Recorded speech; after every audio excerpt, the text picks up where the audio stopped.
अस्सलाम वालेकुम। आज जो टॉपिक हम डिस्कस करने जा रहे हैं वो है revenue sources in Islamic state और Islamic law. What is revenue? Revenue एक इस किस्म का मनी बजट होता है जो गवर्नमेंट टैक्स पेयर्स से लेती है for the betterment of government. किसी गवर्नमेंट को या कंट्री को रन करने के लिए जो चार्जेस टैक्स पेयर से लिए जाते हैं ऑन डिफरेंट प्रोडक्ट्स और डिफरेंट लैंड्स और बिजनेसेस, उसको हम रेवेन्यू कहते हैं। रेवेन्यू सिस्टम इन इस्लाम जो है वो बहुत डिफरेंट है फ्रॉम वेस्ट, क्योंकि ये बेसिकली काउंटर करता है मुस्लिम्स और नॉन मुस्लिम्स दोनों को। ये revenue system of Islamic state जो है ये बेस करता है दो चीज़ों के ऊपर। The legal status of taxable land, कि उस लैंड का जो मॉडर्न टैक्स रेट है वो क्या चल रहा है, किस किस्म की लैंड है, उस पर डिपेंड करता है। दूसरा ये कि जो religious status of tax payer है वो क्या है, क्या वो माइनॉरिटी है, इधर वो मेजॉरिटी है। अगर तो देखें, अगर वो माइनॉरिटी है तो उसके ऊपर डिफरेंट रेवेन्यू सोर्सेज अप्लाई होंगी, लाइक क्रिश्चियंस पे और यहूदी अगर कोई रहते हैं इन इस्लामिक स्टेट तो उन पे डिफरेंट सोर्सेज अप्लाई होंगी रेवेन्यू की, और मुस्लिम्स पे अलग होंगी। What are the objectives of revenue?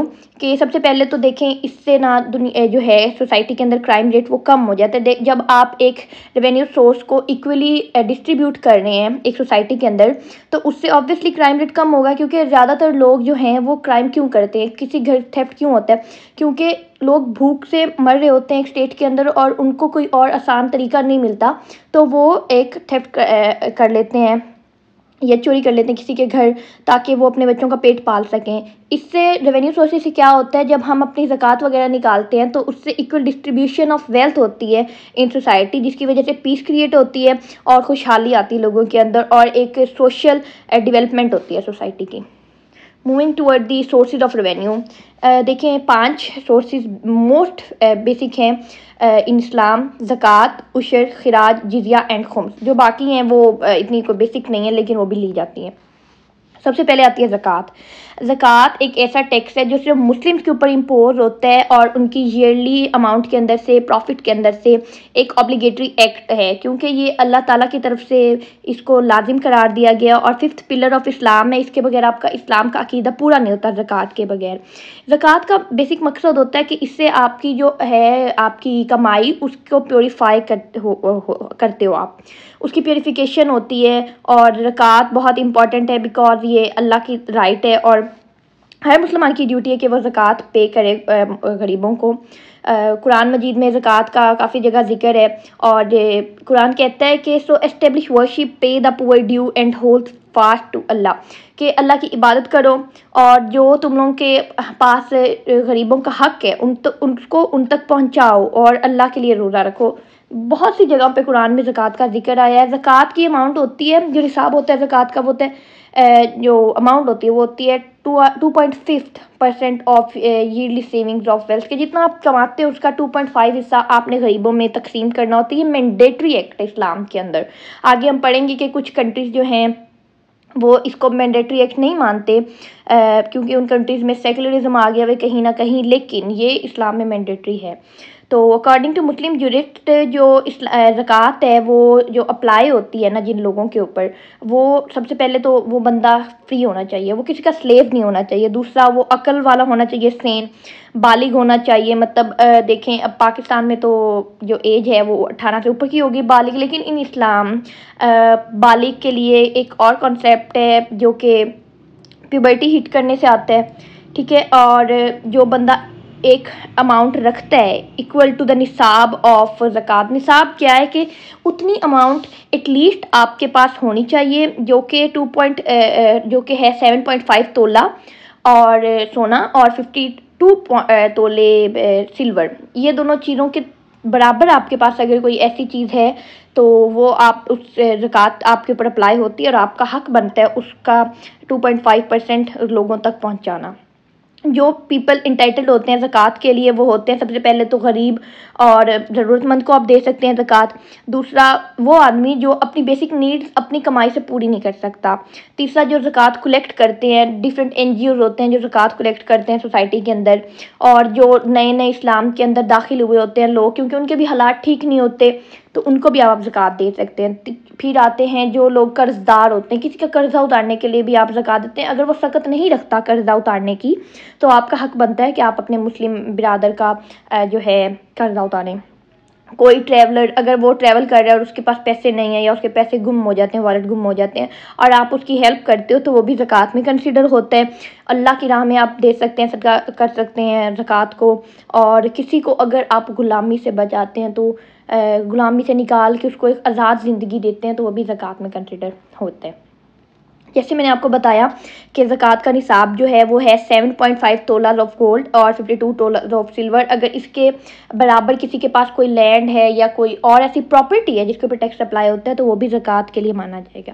फिर उसके बाद जैसे मैंने आपको बताया कि ज़कात मैंडेटरी है इस्लाम के अंदर, इसके बगैर आपका दीन मुकम्मल नहीं होता, ठीक है। लेकिन कुछ कंट्रीज़ ऐसे हैं जहाँ ज़कात देना या ना देना आपकी मर्ज़ी बन चुकी हुई है बिकॉज ऑफ सेक्युलरिज्म इन दो स्टेट्स। लेकिन Libya, Malaysia, Pakistan, Saudi Arabia, Sudan, Yemen अभी भी ज़कात को मैंडेटरी रखते हैं और वो कलेक्ट की जाती है स्टेट से। लेकिन शिया और सुन्नीस का जो है ज़कात का इशू जो है वो थोड़ा डिफरेंट होता है। जो इन शिया इस्लाम जो ज़कात है वो इमाम स्पॉन्सर्ड जो होते हैं ना, मतलब रिलीजियस स्कॉलर्स जो हमारे होते हैं वो हमारी ज़कात को कलेक्ट करते हैं, not the state sponsored collectors. मतलब जो स्टेट ने कलेक्टर्स बनाए होते हैं आप उनको भी आप दे सकते हैं, लेकिन आप प्रेफर करते हैं कि आप अपने इस्लामिक स्कॉलर्स को दें in Shia Islam. Moving to other next source which is ushr. Ushr basically है 1/10 tax on all the Muslims of the country.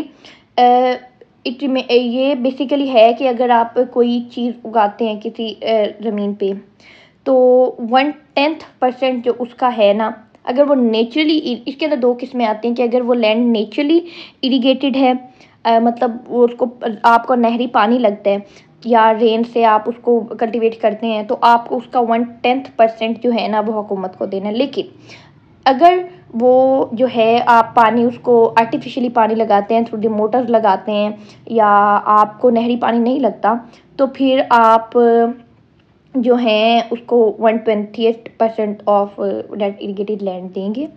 ये जो उशर है ये ना इस्लामिक कंट्रीज़ में एप्लीकेबल रहा है टिल 18th सेंचुरी तक उशर एप्लीकेबल रहा है। लेकिन नॉन मुस्लिम ट्रेडर जो थे उस टाइम पे वो 10% ऑफ देयर जो एक्सपोर्ट इंपोर्ट करते थे वो उसका वो हुकूमत को देते थे। और जो नॉन मुस्लिम उस वक्त पे इस्लामिक स्टेट के अंदर इंपोर्ट या एक्सपोर्ट करना चाहते थे, जो बाहर के कंट्री से आके यहाँ पे ट्रेड करते थे, उनके ऊपर भी उशर अप्लाई होता था और उनको भी देना पड़ता था ये। फिर मूविंग टूवर्ड द खिराज। खिराज एक ऐसा टैक्स है जो नॉन मुस्लिम से लिया जाता है उन लैंड्स के ऊपर जो कि किसी जंग के बाद उन्होंने जीती थी, मुसलमानों ने जीत ली तो उनके ऊपर नॉन मुस्लिम्स को खिराज देना पड़ता है। शुरू पे जो खिराज और जिजिया का कॉन्सेप्ट था उसको सेम समझा जाता था, लेकिन फिर पता चला कि खिराज और जिजिया जो है ये दोनों बेसिक डिफरेंट कॉन्सेप्ट्स हैं। खिराज जो है ये बेसिकली डिपेंड करता है कि अगर आपके पास एक लैंड है और आपने उसके ऊपर कोई क्रॉप उगाई है तो वो खिराज इस तरह से अप्लाई होगा कि जिस किस्म की आपने चीज़ उगाई है अपनी ज़मीन के ऊपर आप उसके हिसाब से खिराज देंगे। अगर आप कॉटन उगा रहे हैं तो आपको उस हिसाब से खिराज देना पड़ेगा, अगर आप गंदम उगा रहे हैं तो आपको गंदम के हिसाब से खिराज देना पड़ेगा। लेकिन खिराज कभी भी half of the value of your production, कि जितनी प्रोडक्शन आप कर रहे हैं उसकी हाफ वैल्यू से ज़्यादा खिराज कभी भी नहीं हो सकता।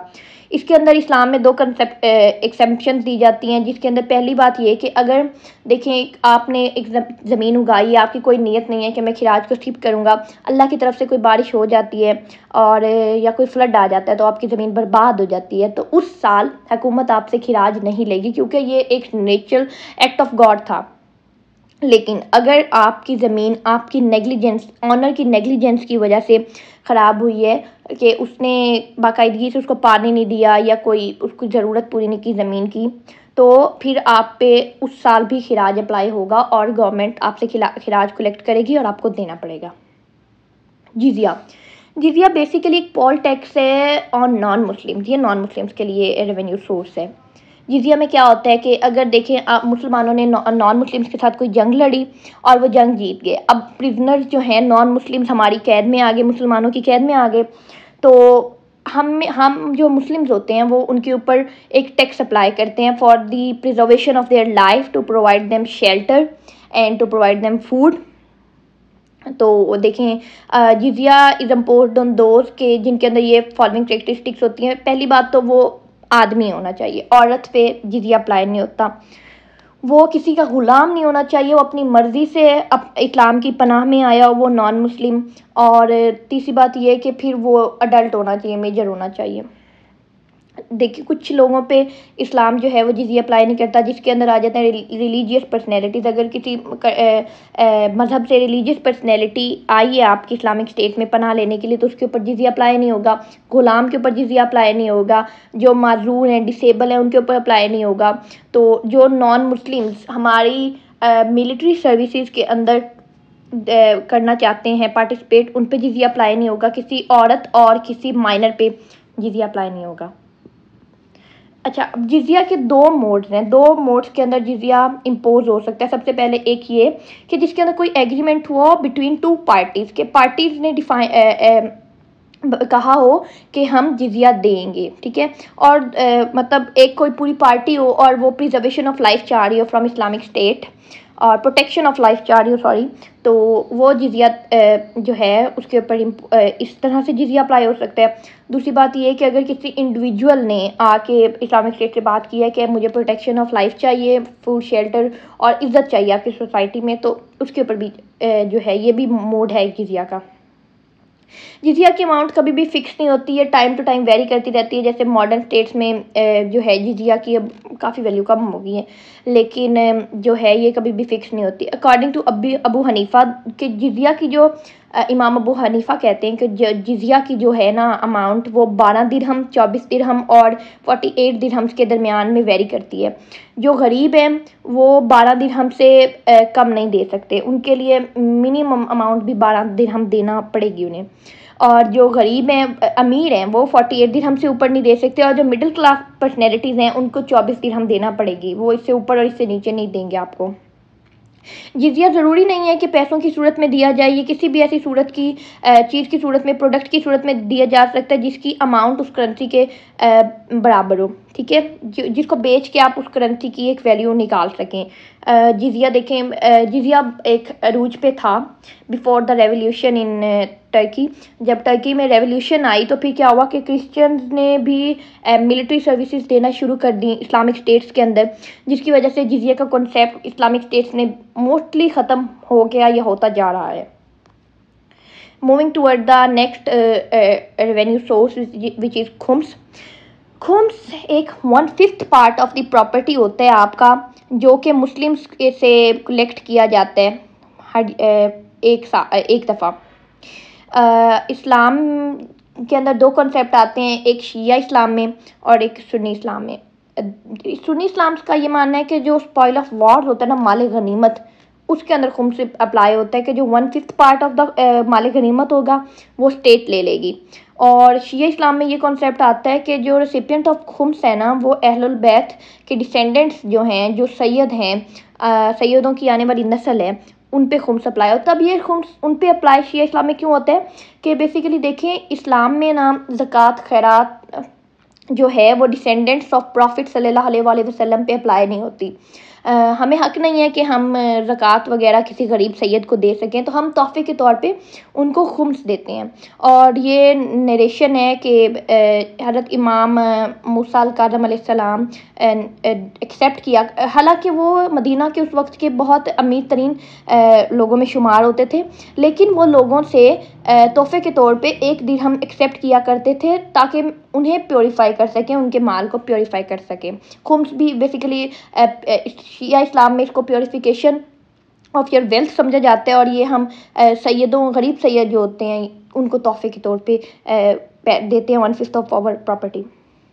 फिर कुछ ऐसी रेवेन्यू सोर्सेज आ जाती हैं जो इतनी ज़रूरी डील नहीं करती इस्लामिक स्टेट से, लेकिन वो भी इस्लामिक स्टेट में एप्लीकेबल होती हैं। एसेट्स विदाउट ऑनर, ऐसी प्रॉपर्टी जिसका कोई ऑनर नहीं होता।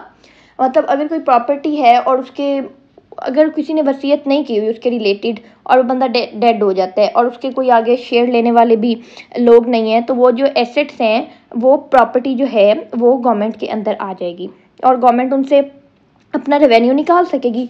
स्पॉइल्स ऑफ वॉर क्या होते हैं? स्पॉइल्स ऑफ वॉर होते हैं माल गनीमत को बेसिकली कहा जाता है। वहाँ वो जो 1/5 पार्ट जो जाता है स्टेट को, वो भी रेवेन्यू सोर्सेज में आता है। ग्रूमिंग एसेट्स के जैसे अब दरख्तों को काटने से जो एसेट्स होते हैं, ट्रीज कटिंग से जो अमाउंट बनती है, और डिफरेंट ऐसी सोर्सेज जिनसे अमाउंट बनती है, कोल माइनिंग से जो अमाउंट बनती है, कुछ नेचुरल रिसोर्सेज होते हैं ना कंट्री के, उनकी कोल माइनिंग वगैरह से जो, या ट्रीज कटिंग से जो भी एसेट्स बनते हैं वो ग्रूमिंग एसेट्स में आते हैं, और उनसे भी रेवेन्यू चार्ज करती है स्टेट।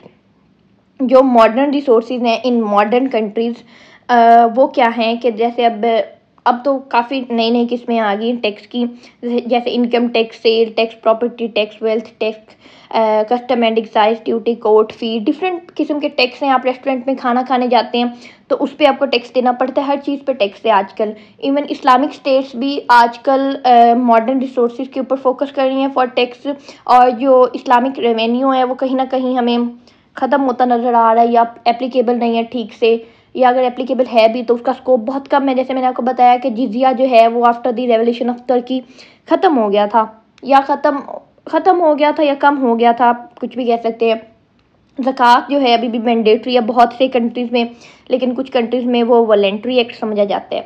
कंक्लूजन इसकी क्या आती है कि देखें, टैक्सेस देना एक कंट्री में हर रिस्पॉन्सिबल सिटीज़न के लिए बहुत ज़रूरी है, क्योंकि जब तक हम टैक्स नहीं देंगे तो जो गरीब लोग हैं उनमें इक्वल डिस्ट्रीब्यूशन ऑफ वेल्थ नहीं होगी, और हमारी सोसाइटी जो है वो डेवलपिंग कंट्री से निकल के एक डेवलप्ड कंट्री नहीं बन सकेगी, वो अंडर डेवलपिंग ही रह जाएगी, अंडर डेवलप्ड रह जाएगी। ठीक है। ज़कात बहुत इफ़ेक्टिव प्ले करती है रोल सोशल लाइफ के अंदर और moral values of Muslim society के अंदर, और हमारे जो सदक़ात और खैरात होते हैं वो भी गरीबों को दिए जाते हैं।